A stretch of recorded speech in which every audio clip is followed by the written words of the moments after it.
Yangon Reuters. The U.S. labeling of a Myanmar army crackdown on Rohingya Muslims as ethnic cleansing is unhelpful and could aggravate the situation, Russia's ambassador to the Southeast Asian nation said on Thursday, criticizing excessive external intervention.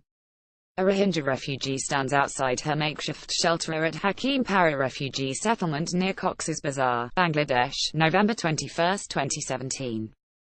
Susana Vera rights groups have accused the military in mostly Buddhist Myanmar of carrying out mass rape and other atrocities during a ferocious military sweep launched in late August in retaliation for attacks by Rohingya Muslim militants in Rakhine State.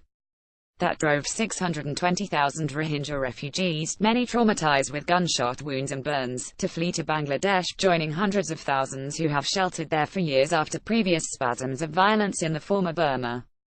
The military operation amounted to ethnic cleansing, the United States said on Wednesday, echoing an accusation first made by top UN officials in the early days of the humanitarian crisis. I don't think that it will help to solve this problem, Russian Ambassador Nikolai Listopadov told Reuters in an interview in Yangon, when asked about the U.S. move. On the contrary, it can aggravate the situation, throw more fuel, he said in English, citing concern over how the Buddhist community in Rakhine would react to such a designation.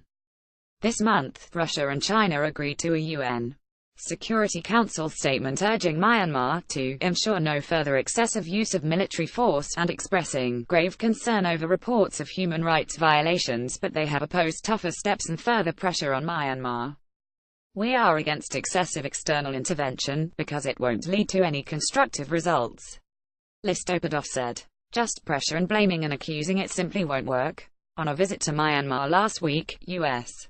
Secretary of State Rex Tillerson urged the government of Nobel Peace Prize winner Aung San Suu Kyi to lead a credible and impartial inquiry, saying those who committed abuses should be held responsible. But prospects for such an inquiry remain dim, and Suu Kyi's government refused to cooperate with a mission launched by the United Nations Human Rights Council in March after a less intense bout of violence in Rakhine.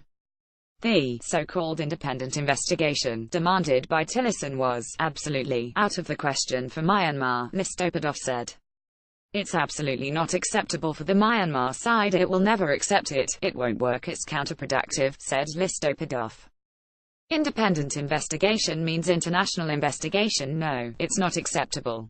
Moscow's approach was for the Rakhine issue to be solved by political means, political dialogue, he added, without elaborating. He welcomed talks being held in Myanmar's capital of Naypyidaw between Myanmar and Bangladesh on the repatriation of Rohingya refugees, stressing it was important to start this process. We wish them success, said Listopadov. This complicated Rakhine issue can be solved mostly only by negotiations and agreements between the two sides, because they're the most involved, he said, referring to Bangladesh and Myanmar. China wants closer ties with Myanmar's military to help protect regional peace and security, a senior Chinese general told the visiting head of the Southeast Asian country's army this week. Reporting by Anthony Slodkovsky, editing by Clarence Fernandez. Or Standards to Thomson Reuters. Trust Principles.